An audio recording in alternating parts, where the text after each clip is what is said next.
Imana yo mu ijuru ibaheze umugisha. Bundi dushimiye Imana kuko izihereza abaramyi ibyishimo mu materaniro yose.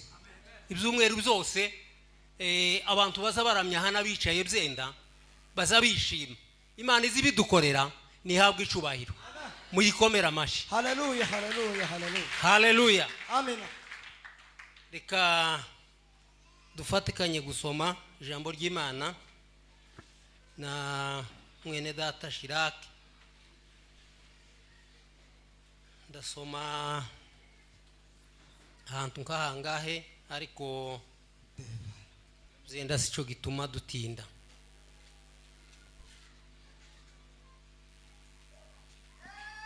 Dusome Zaburi y'ijana n'icumi n'icyenda. Zaburi y'ijana n'icumi n'icyenda umurongo w'icumi. Zaburi ijana n'icumi n'icyenda umurongo w'icumi. Zaburi y'ijana na cumi n'icyenda ku murongo wa 10. Haravuze ngo nagushakishije umutima wose ntukunde ko nyoba ngo ndeke ibyo wategetse. Amen.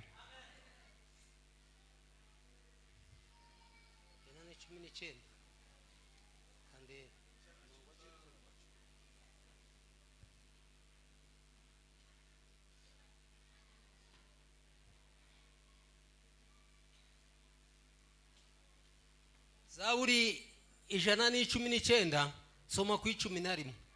11 ijana n'icumi n'icyenda no ku 11. Twasomye ijana n'icumi n'icyenda ku murongo wa 11. Yego yego. Nabikiye ijambo ryawe mu mutima wanje. Nabikiye ijambo ryawe mu mutima wanje kugira ngo ntazagucumuraho. Amen. Kugira ngo ntazagucumuraho. Haleluya. Amen. Soma Yeremiya 23 no kuri 29. Yeremiya 23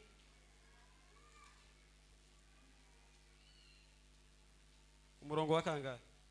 23 no kuri 29. Yeremiya 23:29. Haravuze ngo kandi Uwiteka arabaza ati, kandi Uwiteka arabaza ati, mbese ijambo ryanje tirimeze nk'umuriro? Mbese ijambo ryanje ntirimeze nk'umuriro? Cyangwa nk'inyundo imenagura urutare? Cyangwa nk'inyundo imenagura urutare? Amen. Amen. Subira usome mu Baheburayo 4 no ku 12.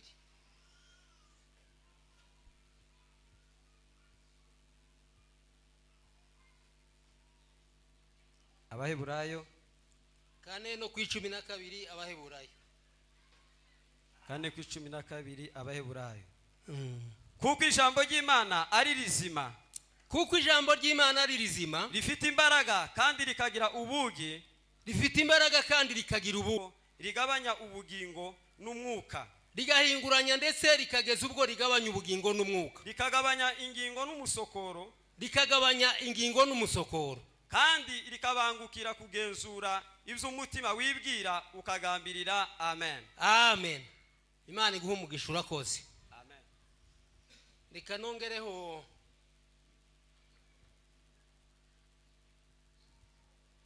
indirimbo iri hano mu Giswahili. Ndayibatuye kandi ndayisoma gusa. Ifite injano yayo magambo. Indirimbo yo mu Giswahili, nyimbo za wokovu 285.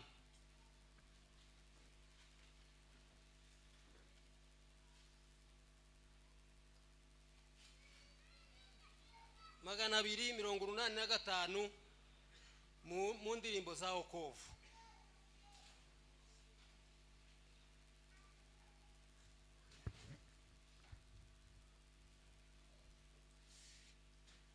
Ivensi ya mbere navuze ngo ndayibatuye. Ivensi ya mbere iravuga ngo neno la Mungu ndani ya Biblia limetolewa na Mwenyezi Mungu. Biblia yetu inatuambia njoo kwa Yesu mkombozi wetu. Haleluya. Ipambi ikavuga ngo neno la Mungu tulilolipewa njia ya mbingu limetuonyesha, nuru gizani ya kutuangaza katika mwendo wetu kwenda mbinguni. Verse ya kabiri kavuga ngo siku za giza zinakaribia kama walivyosema manabii. Biblia yetu inatuangaza na kutuonya njia hata mwisho. Yesu ahimbazwe. Verse ya gatatu irangirira avuga ngo katika neno la Biblia yetu tumeupata utajiri wote. Mbingu na nchi zitaangamia, neno la Mungu litashinda yote. Haleluya. Mukomere uwo muririmbyi amashi. Imana ibahe umugisha. Kuko babivuze tugiye kuganira ijambo ry'Imana, ariko reka tubanze dushima Imana. Dushimiye Imana yaturinze kuko bamaze kubivuga, umuhagarikizi yabivuze, n'abandi benshi babivuze. Imana yaturinze icumweru cyose, duherukana undi munsi nkuwa none. Kuba Imana yaraturinze yatugiriye neza, nico cifuzo cy'umuntu wese uza uguma gutekereza gusa ngo Imana ikurinde. Kuba yaraturinze tukabona n'umwanya wo guterana, kandi hariho benshi uyu munsi batateranye kandi babikeneye. Ariko twebwe ab'Imana yaronkeje uburyo n'umwanya guterana, turayishimiye cyane, ni muyikomera amashi. Haleluya. Ubundi shatse gushima Imana kuko Imana yabanye n'ingabo zanje muri iki kibazo. Bose bari hano batuyiruguru mu makambi, baramanutse barikana amahoro, barasubira barazamuka bose. Uwanyuma yatashejo, bose barahurutse amahoro. Kuba Imana yaradukoreye ibyo bintu turayishimiye cyane. Imana ihabwa icubahiro. Ubundi ndashima Imana mu izina ry'ababyeyi ba Karmeli, niko bantumye. Nije mukuru muri bo nyine baravuze ngo ushaka gutuma udatenguha ngo azatuma mukuru. None gareka nshitse ubutumwa bantumye. Imana yaraduhezagije mu kurangiza uyu mwaka wa 2025. Tugiye kureba mu bubiko bwacu dusanga dufitemo amafaranga angana n'ibihumbi 400. Turavuga ngo twihaye umugambi wo kugura ameza y'ikizungu. Tugura igice kimwe, hasigara ikindi. Muri ayo mafaranga Imana yaduhezagije, turavuga ngo reka nanone twuzuza umugambi wacu ahwana n'ameza dukeneye. Ndagira ngo ni nkayo meza, niyo meza kurusha yandi kuko ariyo bashize gahangaha mu bakubu. Ngaye ayatangira niyo twaguze ejo bundi mu mafaranga yari muri kese yacu y'abamama kurangiza umwaka. Imana yabidukoreye, turayishimiye, ni muyikomera amashi. Haleluya. Dushimiye abatanze uwo musanzu. Ni umusanzu uzendu utari mwinshi kandi utari mukeya. Tuzadutanga 2,000 ku kwezi, ariko hagakora bake. Murebe abamama bangana nkuku, ariko hazakora bakeya.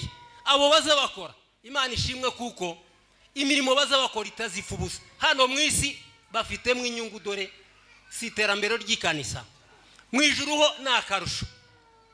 Kubaza bakora, Imana yo mu ijuru ibahereza umugisha. Kubataza bakora, ndabibakanguriye. Je ndakorana n'abamama ba hano imyaka kwiraje kuba nkine turi kumwe, kandi igikorwa bampaye nukubabikira umusanzu. Nimbuze utekereza ngo none uwo musanzu no ukurya na urya ariyemeza kagurwa iki? Ta musanzu wanyuza ndya nzambabikira kandi neza. Tawuza wibagaga ngo yihonye, nzambabikira neza. None wowe wobyara umwana ntagira icamara ukavuga ngo uko warabyaye, aho wogira umukazana ntagira icyo gukorera cyangwa umuhungu wo kwirubura muri Karmeli imyaka 5 igashira utazutanga umusanzu warasanze tuzatutanga. Uzokora ryari? Aho ngaho uzokorera iyo uhagiye. Noneho je ugira igitabo, harimo abo nziga nasanze hano, kandi ngize imyaka 7 muri Karmeli. Ngiye kubatindira, ariko ngihaye mvuga iterambere ry'ikanisa sinasomye ndimwumvishije. Haleluya. Nimbura hawariruye muri Karmeli uri umugore kuva kuri mukacubahiro, siwe wejo bundi wa munsi twavuze ngo turamwakiriye mu bamama ba Karmeli agomba gutanga umusanzu ariko mu ngeri zose mu bakecuru kandi abato ni igitangaza muzamurushwa n'abakecuru ukunguko mfite ifaranga z'umukecuru umwe warangije umwaka 2026 umukecuru ndetse ni n'umufakazi si n'umudandaza none wowe uzudandaza ukabukiri n'umusore ukirubura muri Karmeli ari ukuvuga ngo uzokorera Imana uzoyikorera uyigeze imbere hirya yo gufa nta migambi nta mirimo suko Bibiliya izivuga uganduke nutaganduka iminsi yawe kurayifusha ubusa kuba muri Karmeli nushaka uzirubura uzumva bose kugomba gukora Imana ibaho umugisha n'abataronse turabiyegereje kandi gatwaratangiye simbabwiye ko hari umwe warangije 2026 twaratangiye n'ibikorwa birakomeje umurimo w'Imana ntuzohagarara ngo ubwo waretse bitinzeho cyane mu mbabarire ariko ndi umuyobozi ngomba kubivuga Imana ibaho umugisha amen.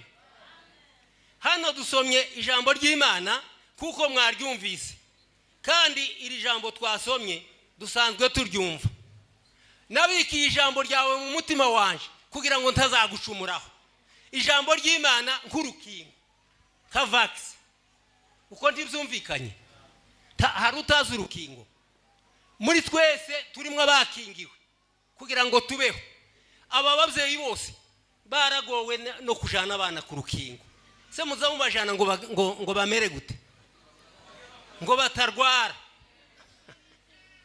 aho hano dusomye ijambo ry'Imana ku rukingo nabikiye ijambo ryawe mu mutima wanje kugira ngo ntazagucumuraho noneho dusanze n'ibyaha n'ibicumuro bifite urukingo bifite vax kandi iyo vax ni ijambo ry'Imana niyo vax ugomba kwiteza kandi vax iraruta umuti urya baza bagutera warwaye ese uko ndabimenye kuko ngo warwaye hari ubwo gutera isinda ni ugafa ariko iyo bagukingiye ntubukirwaye twebwe abagabo kubijanye n'urukingo turabizi cyane ikintu umwuga nakoze kurusha iyindi yose ni ukuragira ikibagarira cyari cyaramazinyana imiti yo gukinga ikibagarira iraza herese nyine wa wundi wabuze hatangirira inka zirororoka akaduta kari karamaza abantu vax iraza agafunya kari karamaza inka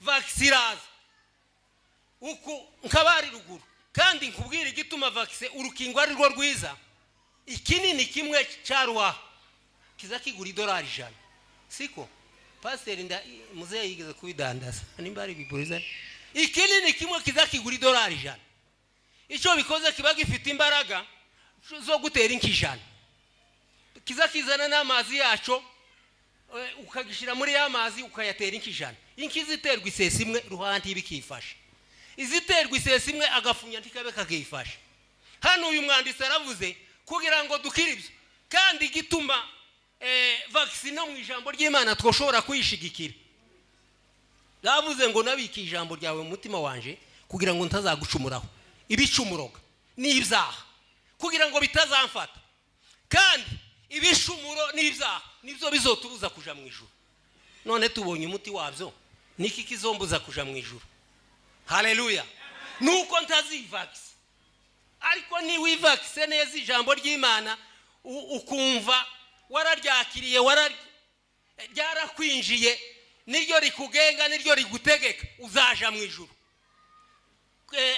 gushaka uburyo bwo kwikingira mu ijambo ry'Imana ni gute nukumva ijambo ry'Imana kandi ukarisohoza umwanditsi wanditse iyi Zaburi 119 twatangiriyeho ni umugabo witwa Ezra w'umuyuda uyu nguyu Imana yageze ibwira Mose amagambo yayo uko ishaka gutegeka abisiraheli umuntu wageze uyandika ni Ezra haleluya mu gitabo cya Ezra niba ari 7 no 10 biza bivuga nubundi twarahavuze biza bivuga ngo amagambo y'Imana ngo Ezra ngo yageza ayazirikana ayandika ngo kandi akayasohoza haleluya kugira ngo umenye ngo ijambo ry'Imana rishobora kunkingira umenye ngo ndarifite nuko woza uryumva kandi ukarisohoza. Ariko hariho kumva hakabaho no kubika. Suko hariho kumva no kubika. Ngo mukubwiye ngo unzanire ikintu kwa Siyoni ugenda ungurire ihuzu kwa Siyoni uti ndumvishije mu mugoroba nkabona garutse gutya uko wovuga ngo yari yanumvishije yumvishe gusa ariko ntiyabizirikanye ntiyarusha bikomeza. Turi mu kumva tukabwirwa kandi duhaye tubwirwa ukuri kw'ijambo ry'Imana ritazarisha hirya ritagira uwo rizaritinya. Ariko kubisohoza nibyo biri mu kutugora.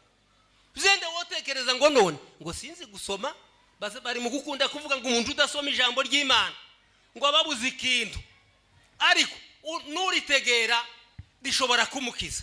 Suko uko abazoja mu ijuru bose nabasomye harimo abatarasomye ariko bumvise ijambo ry'Imana kandi bararibika bararikomeza.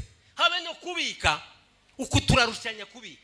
Hariho umuntu uzubika amahuzu yiwe neza akayambara neza akagira imyaka myinshi ugihayibona ari meza. Hakaba nabandi nyine bandarika ibintu byiwe. Habe na Bibiliya nkiyi ushobora kuyimara n'imyaka 10 w'imyaka 2 ugasanga iwe kwirashira. Kubika neza. Hariho kumva hakaba no kubika. Haleluya. Twumva ijambo ry'Imana rituza twumva. Uyu munsi wa none Imana ishatse kukubwira ngo ayo wumvise yose uyabike neza. Uyashakira icumba kiruta ibindi byose ubise mu mutima wawe. Imana ihimbazwe. Haleluya. Ijambo ry'Imana uriya mwanditsi Yesu yaravuze mu butumwa bwa Matayo aravuga ngo uwumva amagambo yanje akayakomeza ngo azababaye nk'umunyabwenge. Uyumva ntayakomeze ngo azobabaye nk'igifu. Siko bizabivuga. Uwo munyabwenge ngo yumvise amagambo y'Imana akayakomeza ngo ameze nk'umuntu wubatse inzu ye ku rutare. Ibi byose gatugenda duhura nabyo bikatunyeganyeza. Ababise ijambo ry'Imana bakarikomeza ni abanyabwenge. Haleluya. Izi ntambara zose ntaco zizabatwara ariko batararibitse. Hano bari bavuga ngo utararibitse neza imvura yaraguye n'imivungo byamabitana yanzu kandi ngo kugwa kwaye kuba kunini. Natwe muri urugenzi turimwo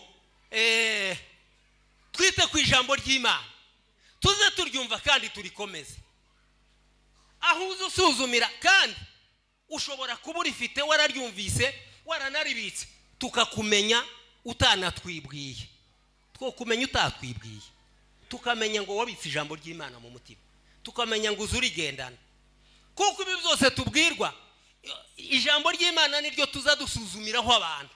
Habe n'abakristo basuzumirwa mu mirimo bakora mu ngeso mu bindi. Ibyo byose tubibwirizwa n'ijambo ry'Imana. Iyo bavuze ngo nyana akagira ingeso nziza aba yarumvise ijambo ry'Imana akaribika kandi akarisohoza. Haleluya.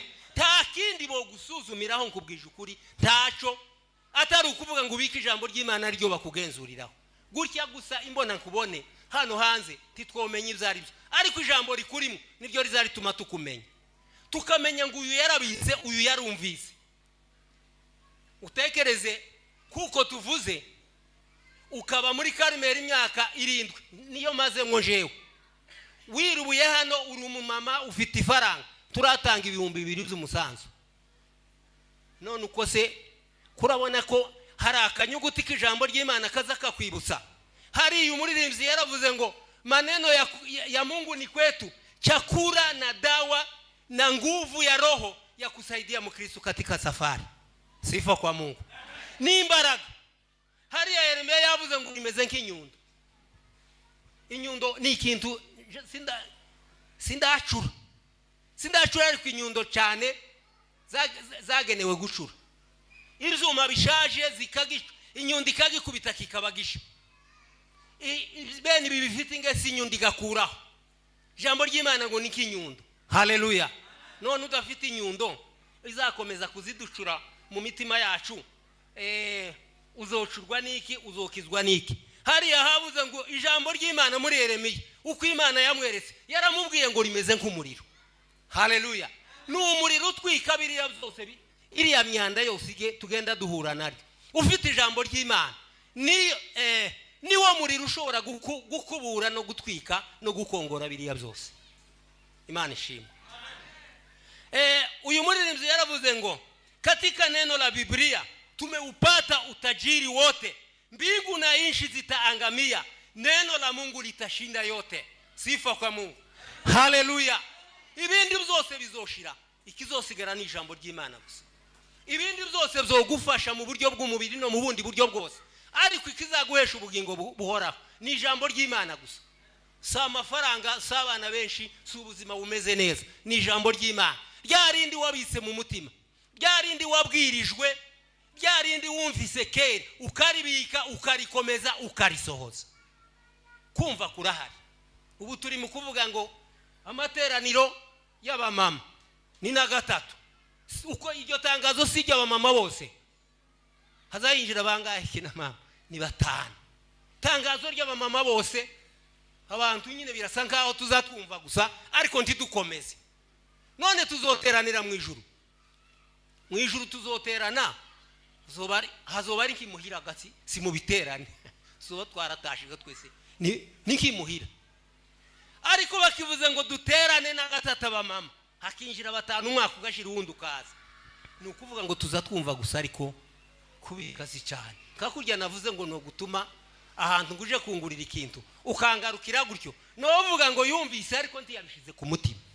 Kugira ngo tuze dutangaza ngo ngo 5 ndakize turamugoye. Ndaki turakugoye birenze. Kwama batangaza ngo 5 niwe bagashinze ngo niwe president, ngo uzoza winjiza ku 5 ngo ashake n'abahubiri. Ari mu gutumira abahubiri, wareba umuhubiri batumiye hano, wareba abo yigisha, ni kanisa ry'abantu bose niko badutangarije. Umuhubiri watumi uva handi, ndakiza ndagira ngo ese tuzugira isoni wa gutumira umuhubiri wa maruka akigisha abantu 5 kuri 500. Turimo kumva ariko ntituzatubika. Kandi Bibiliya ivuga ngo abibagiwe guterana bararimbutse. Aho dukura imbaraga ni mu biterane, kuko biterane birimo ijambo ry'Imana, birimo indirimbo, birimo byinshi bifasha. Tubyirengagije gusa tukavuga ngo ni kucumweru, kuno kucumweru baje gusa ngo nitegeko, ni umunsi wiyinga sino kwirirwa imuhira. Ariko ziriya ntwari zose ziba muri Bibiliya. N'abantu bahaza amavi, n'abantu basenze, n'abantu babise ijambo ry'Imana. Kandi iryo jambo ry'Imana niryo riguhesha gukiranuka, niryo rikubwira ngo reki kikora iki ni kibi kirazira kikaziririzwa. Wo bibwirwa ni kudafite ijambo ry'Imana kandi uri umukristo.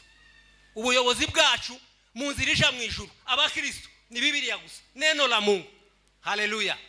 Ni imbaraga kandi ngo nizo kurya na nguvu ya kusaidia mukristo katika safari. Turibike, turyiteho, turikomereho, turirwaneho. Kirikaza rivugirwa gufubusa. Kandi muri ibi byose tugenda tubona ibi niko gutegura urugenzi rwacu, suko. Haleluya. Haleluya. Ibi byose ibi biterane dutegura, ibi byose imirimo dukorera Imana, ko turategura urugenzi rwo kuja mu ijuru. Tuzatubikura hehe? Aho tubivoma ni mu mbaraga z'ijambo ry'Imana. Haleluya. Nuko ijambo ry'Imana uyu mwanditsi yavuze ngo ni nk'inyundo ishobora gucura imitima ikomeye ikayihindura nk'intaba z'amazi. Ijambo ry'Imana ni nk'umuriro. Hano umwanditsi wanditse iki gitabo cy'Abaheburayo yaravuze ngo ijambo ry'Imana yaravuze ngo ijambo ry'Imana harya twasomye, reka tuhasome kandi naho tugiye kurangiriza. Abaheburayo 4:12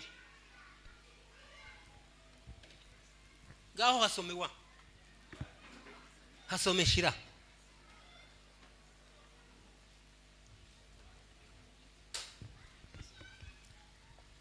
Kane no 12 4:12 mu Baheburayo. Kuko ijambo ry'Imana ari rizima, kuko ijambo ry'Imana ari rizima, rifite imbaraga, kandi rikagira ubugi, rifite n'ubugi buruta ubw'inkota zose, rigahinguranya ndetse kugeza ubwo rigabanya ubugingo n'umwuka. Amen. Rekera gutyo. haleluya. Ijambo ry'Imana ni rizima, Imana ishimwe. Ntiripfuye, ntirirwaye, ntirifite imbaraga nke, rifite imbaraga nyinshi. Ni rizima ngo rifite imbaraga, kandi ngo rifite n'ubugi. Ubugi ngo butyaye kurusha inkota zose zo mu isi. Ijambo ry'Imana twebwe turifata nk'ibisanzwe, tukarikinaho, tukarizirikana bukeya, tukarimenyera, ariko rifite ubugi. Haleluya. Riza ngo rimenya n'ibitekerezwa mu mutima ngo rikabigenzura. Riza ari kugenzura ukabyirengagiza, ariko ni rizima, ntirirwaye, rizahora rinarizima. Haleluya. Rifite imbaraga kandi ni rizima, kandi rifite ubugi. Ijambo ry'Imana rirakomeye cyane, tureke kuryirengagiza, turyiteho. Ni ijambo ry'Imana nyine, kakurya bavuze ngo Imana izikora ibyo yishakiye. Imana ntawe uzuyikoma mu nkokora. Ibi byose, amen, ibi byose duhaye tubona iri jambo ry'Imana rivugwa, tukarigira nk'irisanzwe, tukarifata nk'amandiko nk'ayandi. Umunsi umwe tuzaca mu bizame. Rero ibizame ko turabicamo, umunsi umwe tuzageraho utazobasha kwiregura. Usange riraryaye, usange rifite imbaraga, usange rifite ubugi, usange rirakomeye. Umunsi umwe urahari, Imana itubabarire. Uwo munsi urahari, kandi uri ku muntu wese. Umuntu wese wemeye ijambo ry'Imana, umunsi urahari. Ko turarikinisha, ko turarifata nk'ibisanzwe, bakatwigisha ngo nimureke iki, tukavuga ngo ni ibihe by'imperuka, ngo nta wogaye wundi. Tugira gutya ko rukugenza uku ngo yaye mwitorera nuko bikwiriye kumera, nuko haba nuko mvuze uko ni twese, habe n'abayobozi nibo baza badutangariza ngo burakeye. Ko mutazamuza pastor, muzoze muri burakeye, muzoza mumba mutubwira gusa ngo burakeye mutaza. Mumbabarire wowe uri kuri, ariko bari hagufi. Burakeye agatanu, amasengesho ya nakane, byose habe. Kandi je haleluya, akane kaza kinjira bangahe muri mwebwe? Na kakarimeri kamitangaza ngo akane, hakaza abasaza batanu. Akane ko mutaza muza seru, akane gusa gutangaza. Aho ni ikihe duhejwe ngo tutokorera hamwe? Nta musore turabona mu kane, nta musore turabona mu gatatu k'abamama, n'abakecuru gusa, n'abasaza gusa. Imana itubabarire. Ibyo nibyo bigenda bigaragaza kuko twumva gusa ariko ntitubike. Kandi kubika ijambo ry'Imana, urumva rizabasha kurihagarara imbere. Umuririmbyi yaravuze ngo bazatinya guhinguka imbere ye, ngo bahinduke ubwoba gusa. Aravuga ngo nuko iyambura imyambaro mibi, Yesu akwambika iyiwe y'ubukwe. Imana idufashe, kandi Imana iduhe umugisha ku bwa Yesu. Amen.